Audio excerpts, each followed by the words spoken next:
அனைவருக்கும் வணக்கம். இப்ப பாத்தீங்கன்னா அகில இந்திய காங்கிரஸ் பிச்சை எடுக்கும் காங்கிரஸா நின்றுட்டு இருக்கு. விஜய் அப்படிங்கிற ஒரு பேரை வச்சு திமுகவை மிரட்டிக்கிட்டு இருக்கு. விஜய் என்னமோ களத்துல நிரூபிச்சு அடுத்த சிஎம் அவருதான் அப்படிங்கிற மாதிரி காங்கிரஸ் நினைச்சுக்கிட்டு மிரட்டிக்கிட்டு இருக்கு. இப்ப விஜயோடைய படமே ரிலீஸ் ஆகாம தள்ளுபடி, அது தடை பண்ணி நிறுத்தி வச்சிருக்கிறாங்க. இது மத்திய அரசு பண்ணி வச்சிருக்காங்களா, சென்சார் போர்டு பண்ணி வச்சிருக்காங்க. இது அப்படியே நின்றுட்டு இருக்கு. ஒரு பக்கம் ஜனநாயகம், ஒரு பக்கம் நின்றுகிட்டு இருக்கு, தடையாகி நின்றுகிட்டு இருக்கு. அது ரிலீஸே ஆனாலும் அது ஒரு தெலுங்கு படம் டாபிக் தான், அது ஒன்றும் பிரச்சனை இல்லை. அது கூட சொல்லியிருப்பாங்க எந்த படத்துல இருந்து எடுத்து போட்டதுன்னு. விஜய்க்குன்னு ஒரு படமே கிடையாது, அது எல்லாமே தெலுங்கு டப்பிங் தான். விஜய்க்குன்னு தனிப்பட்ட ஒரு தமிழ் படமா எதையுமே சொல்ல முடியாது. பார்த்தா கில்லியே ஒப்புடு அப்படிங்கிற படம் தான். அது எப்போ காதலுக்கு மரியாதையில ஏதோ ஒரு காலகட்டத்துக்கு பூவே உனக்காக, அதெல்லாம் அப்போ வந்த படம். அதுக்கப்புறம் விஜய்க்குலாம் ஒரு படம் கிடையாது, ஒரு மயிர் கிடையாது. இப்போ பாத்தீங்கன்னா ஜனநாயகம் முட்டுக்குச்சு, தடை. அது படம் வந்தாலும் முட்டுக்கும். அது பராசக்தி முந்தி போயிட்டு இருக்குது. பராசக்தி ட்ரெயிலர் கூட அதிக வியூஸ் போயிட்டு இருக்குது. ஜனநாயகம் தம் அப்படி ஊத்துருச்சு. அதான் நான் வர்றேன்னு சொல்லு, திரும்பி போக மாட்டேன்னு சொல்லிட்டு இருக்கிறாரு. இப்ப போகணும், சிபிஐ ஆஃபீஸ்லாம் போகணும், போகாமலாம் இருக்க முடியாது. சமன் அனுப்பிச்சிட்டாங்க, வர சொல்லிட்டாங்க, போய் ஆகும். இப்போ பாருங்க, இந்த சூழ்நிலையில காங்கிரஸ் பாத்தீங்கன்னா அப்படியே ஒரு குத்துகளிக்குது. விஜய் இருக்கிறாராம் இங்க திமுக விஜய் போயிருவாங்களாம். விஜய் போய் அப்படியே அறுத்து தள்ளிடுவாங்களாம் ஓட்டையெல்லாம். கோடி கோடியான ஓட்டு, அதாவது 5 கோடி வாக்காளர் இருக்காங்கன்னா 5 கோடி ஓட்டுமே இவங்களுக்கே வந்துடும். எல்லாம் மற்றதெல்லாம் இழுத்து எல்லா கட்சியும் இழுத்து மூடிட்டு போயிருவாங்க. விஜய்க்கு காங்கிரஸ் கட்சி தான் தமிழ்நாட்டில் இருக்கும் அப்படிங்கிற நினப்பு உங்களுக்கு.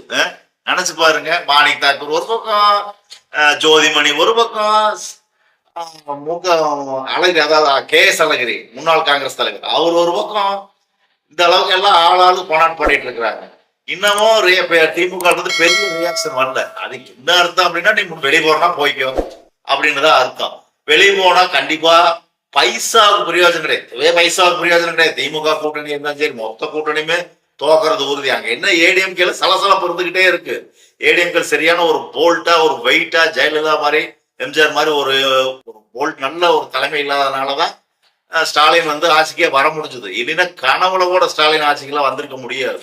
இன்னைக்கு இந்தியாலேயே குற்றம் மலிந்த நகரமா இருக்கிறது எதிரான்னு பாத்தீங்கன்னா அது தமிழ்நாடு தான். அது போதை பொருளாகட்டும், கொள்ளை. நேற்று கூட பாருங்க, ஒரு 10வது பையன் கஞ்சா குடிச்சிட்டு கொண்டிருக்கிறான் நெல்லை மாவட்டத்துல. 10வது படிக்கிற பையன். இதெல்லாம் எங்க இருந்து வந்து, இதுக்கு முன்னாடி எங்க இந்த மாதிரி சம்பவங்கள்லாம் ஒரு 5 வருஷம் முன்னாடி கேட்டீங்களா? ஜெயலலிதா பேர்ல இந்த மாதிரி கேட்டிருப்பீங்களா? வாய்ப்பு இல்லை ராஜா, வாய்ப்பு இல்லை. ஆனா போதை பொருள் அப்படியே அள்ளி விசிறுது. இப்போ இந்தியா முழுக்கமே சொல்லலாம், தமிழ்நாட்டுல இல்ல, இந்தியாவில் குஜராத் துறைமுகத்துல அங்க இறங்காத லட்சம் கோடிக்கு போதை பொருள் இறங்கி இருக்குது. 1 லட்சம் கோடிக்கே இறங்கி இருக்குது. 2000 கிலோ 3000 கிலோ வந்திருக்குது.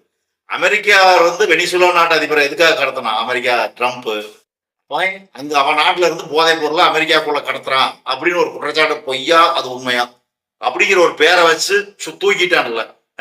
உங்களால இந்தியாவுக்குள்ள கடத்தப்பட்ட கடத்தல்காரங்களை பிடிக்க முடிஞ்சா? இந்தியாவுக்குள்ள இருக்கிற கடத்தல்காரங்களை பிடிக்க முடிஞ்சுதான்? குஜராத்ல இறங்கிச்சு அதானி துறைமுகத்துல. அது என்னாச்சு?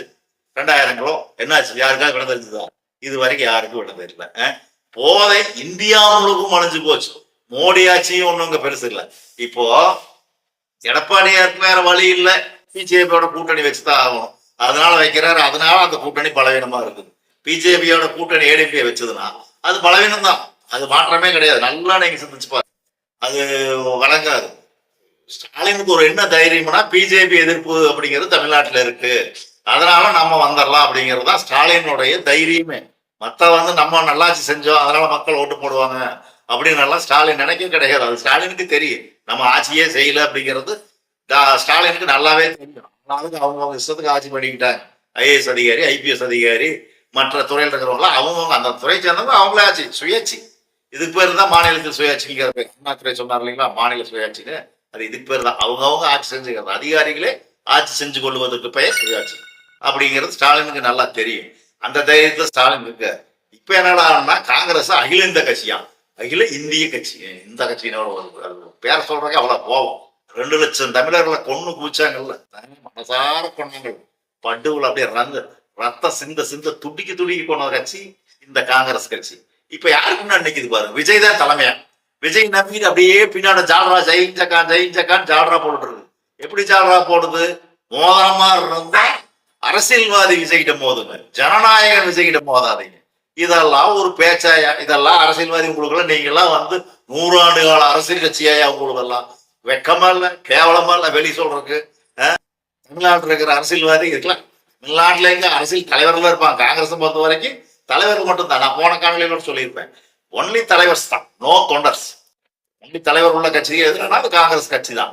இந்த கட்சி திமுகவோட சேர்ந்தாலும் சரி, இல்ல வானத்துல வேற தேவலோகத்துல இருக்கிற எவங்கோட கூட்டணி வச்சாலும் சரி, படுதோல்வி அடையும். தமிழ்நாட்டு மக்கள் காங்கிரஸ் கட்சிக்கும் சரி, திமுகவுக்கும் சரி பாடம் புகட்டும்.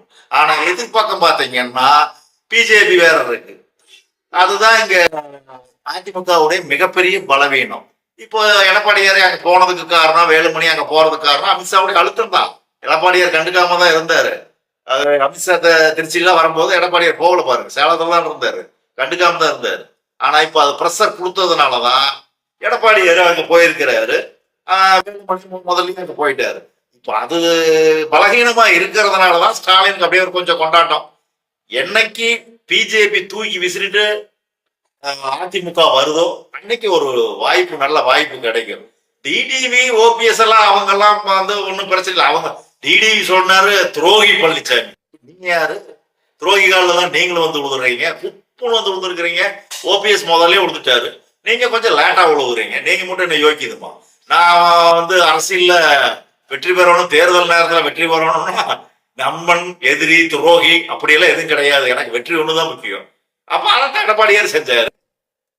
பொதுச் செயலாளர் பதவி பிடிக்கணுங்கிற ஒரு வெற்றி ஒண்ணுதான் முக்கியம். அந்த வேலையை அவரு செஞ்சாரு. அவரை எப்படி துரோகின்னு சொல்லுவீங்க? நீங்க என்ன சொல்லி கட்சியிலிருந்து வெளியே தணிக்கை ஆரம்பிச்சீங்க? கட்சியை மீட்டெடுக்கிற அவன் பண்ற அறுத்து தள்ளுற அப்படின்னு தான் வந்தீங்க. என்னத்த பண்ணீங்க? ஓபிஎஸ் என்னத்த பண்ணீங்க? ஒன்றும் கிடையாது. 2 பேர் திருப்பி அதே ஏடிஎம்கே தான் வந்துகிட்டு இருக்கீங்க. இப்ப இதெல்லாம் தான் ஒரு கூட்டணி குழப்பத்துல உங்களுக்கு குழப்பத்துல தான் இருந்துகிட்டு இருக்குது. பார்க்கலாம். இனி தேர்தல் நெருங்க நெருங்க எவ்வளவு தூரம் சண்டை நடக்குதோ அது மக்களுக்கு தைப்பொங்கல் மாதிரி, ஜல்லிக்கட்டு போட்டி மாதிரி. அங்க காளை அடக்குவாங்க, இங்க மனசு நடக்கிறாங்க. யார் அடக்குறாங்க பார்க்கலாம். மீண்டும் அடுத்த ஒரு காணொலி சந்திக்கிறேன். நன்றி, வணக்கம்.